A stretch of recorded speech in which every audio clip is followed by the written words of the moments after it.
Bio solutions के इस YouTube channel में आपका बहुत बहुत स्वागत है। हमने पिछले वीडियो में कोडोमिनेंस और इनकम्प्लीट डोमिनेंस को समझ लिया है। आज मेंडलवाद के विचरण में हम मल्टीपल एलील्स यानी बहुयुग्म विकल्पी के बारे में जानेंगे। बहुत ही अच्छा वीडियो होने वाला है। आप इस वीडियो में अंत तक बने रहिए, तब आप इस टॉपिक को खूब बेहतर तरीके से समझ सकते हैं। तो सबसे पहले जानते हैं कि बहुयुग्म विकल्पी क्या है, मल्टीपल एलील्स क्या है। यहाँ पर बहु मतलब ज़्यादा होगा, मीन्स दो से अधिक, 3, 4, 5। युग्म मतलब होता है जोड़ा। विकल्पी आप जानते ही है। Multiple alleles means multi means ज़्यादा, एलील्स का मतलब होगा युग्म विकल्पी। तो युग्म विकल्पी क्या है, सबसे पहले जान लें।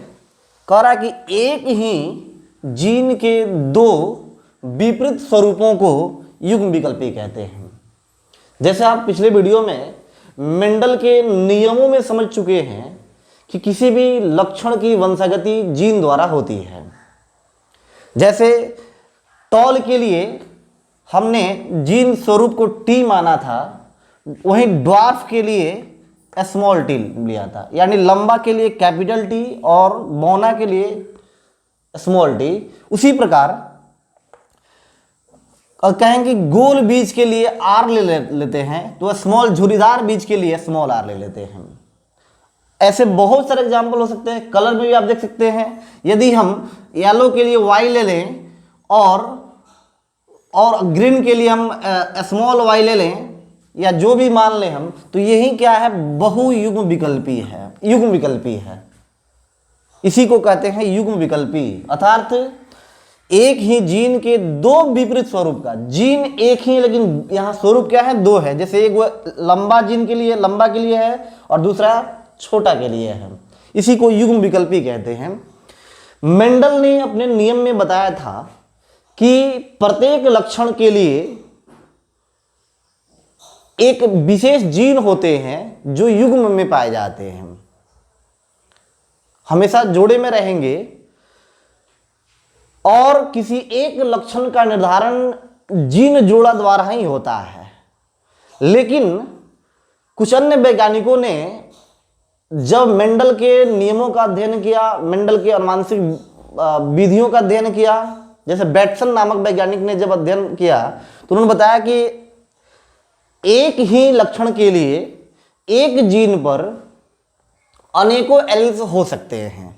इसे ही मल्टीपल एलील्स यानी बहुयुग्म विकल्पी कहा जाता है। इस बहुयुग्म विकल्पी को हम मानव के ब्लड ग्रुप यानी ABO ब्लड ग्रुप में बेहतर तरीके से समझ सकते हैं।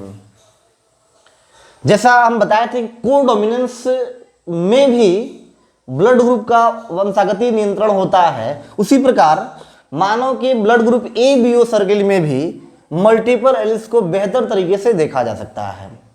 इसके अन्य भी उदाहरण है, जंतुओं में अन्य उदाहरण भी होते हैं। जैसे मानव के त्वचा की बात करें हम, दूसरे जंतुओं में बाल की बात करें, त्वचा के रंग की बात करें, वही मल्टीपल एलील्स के एग्जाम्पल हो सकते हैं। लेकिन सबसे बेहतरीन एग्जाम्पल ABO ब्लड ग्रुप में साबित होता है। तो आइए देखते हैं कि ABO ब्लड ग्रुप में मल्टीपल एलील्स कैसे दिखाई पड़ेगा।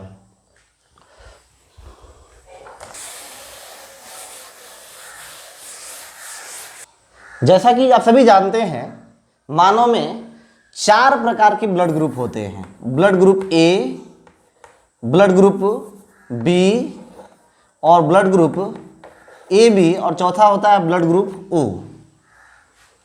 इन सभी 4 प्रकार के ब्लड ग्रुप का निर्धारण RBC की सतह पर एक विशेष प्रकार के एंटीजन की उपस्थिति के आधार पर किया जाता है।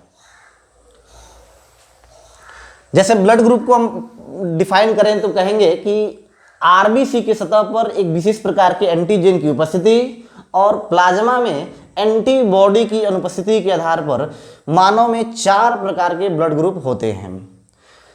खैर, ब्लड ग्रुप का हम एक अलग वीडियो बनाएंगे, उसमें आपको बेहतर तरीके से समझाएंगे। यहाँ देख रहे हैं कि 4 प्रकार के जो ब्लड ग्रुप हैं, इस ब्लड ग्रुप के लिए 2 से अधिक जीन उत्तरदायी हैं।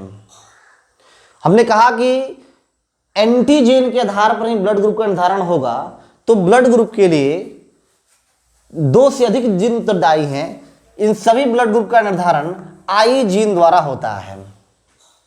इन सभी ब्लड ग्रुप का निर्धारण आई जीन द्वारा होगा और इस जीन के 2 से अधिक एलील्स पाए जाते हैं। जैसे कहें हम आई जीन के द्वारा होगा और इससे 2 से अधिक एलील्स पाए जाते हैं। पहला होगा आई ए, दूसरा है आई बी और तीसरा है आई जीरो। ये 2 से अधिक एलील्स हैं, इसी को कहेंगे बहुयुग्म विकल्पी। यहां पर आई ए और आई बी दोनों एंटीजन का उत्पादन करते हैं, जबकि आई जीरो किसी भी प्रकार के एंटीजन का उत्पादन नहीं करता है। तो आई ए एंटीजन ए का उत्पादन करता है, जबकि आई बी एंटीजन बी का उत्पादन करता है, या किसी प्रकार के एंटीजन का उत्पादन नहीं करता है। यही कारण है कि एंटीजन की उपस्थिति के आधार पर ही ब्लड ग्रुप को 4 प्रकार में दिखाया गया है। यदि सतह पर एंटीजन ए होगा तो ब्लड ग्रुप भी ए होगा, सतह पर एंटीजन बी होगा तो ब्लड ग्रुप भी बी होगा, यदि सतह पर दोनों एंटीजन पाए जाएंगे तो ब्लड ग्रुप ए बी होगा, सतह पर कोई एंटीजन नहीं रहेगा तो ब्लड ग्रुप ओ हो जाएगा। अब ये 3 जो एलील्स हैं, एक ही जीन पर 3 एलील्स पाए गए, इसको बहुयुग्म विकल्पी हमने कह दिया।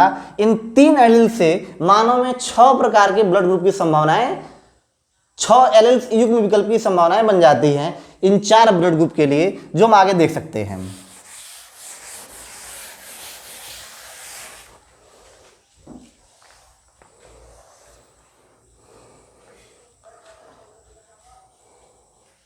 जैसे ये देखिए, अब यहां पर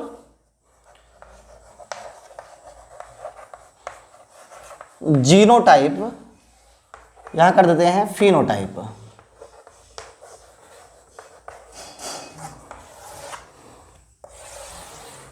कहें हम कि आई ए और आई ए से फिनोटाइप ब्लड ग्रुप क्या होगा? ए होगा। ये देखें कि आई ए और आई जीरो ये भी ब्लड ग्रुप ए का ही प्रतिनिधित्व करेंगे, क्योंकि यहाँ antigen A, I A antigen बनाएगा, जबकि आई जीरो एंटीजन उत्पादन नहीं करता है, इसलिए यहाँ भी ब्लड ग्रुप ए ही होगा।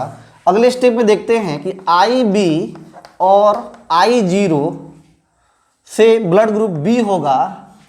यहाँ देखते हैं कि आई बी और आई बी से भी ब्लड ग्रुप बी ही होता है। यहाँ यह एंटीजन नहीं बनाएगा, इसके एंटीजन से यह प्रभावी होगा। यहाँ दोनों के दोनों चूंकि होमोजाइगस स्थिति में है, तो यह ब्लड ग्रुप बी हो जाएगा। नेक्स्ट स्टेप में देखते हैं कि आई ए और आई बी से ब्लड ग्रुप ए बी हो जाएगा और आई ओ और आई ओ से ब्लड ग्रुप ओ हो जाएगा। यही 6 स्थितियां बनती हैं। इसमें एक बेहतर स्थिति को आप ये देख सकते हैं, यही स्थिति कोडोमिनेंस कहलाती है। हमने पिछले वीडियो में समझाया था कि जब दोनों जीन प्रकट हो जाए, प्रभावी हो जाए, उसको हम कहते हैं सहप्रभाविता।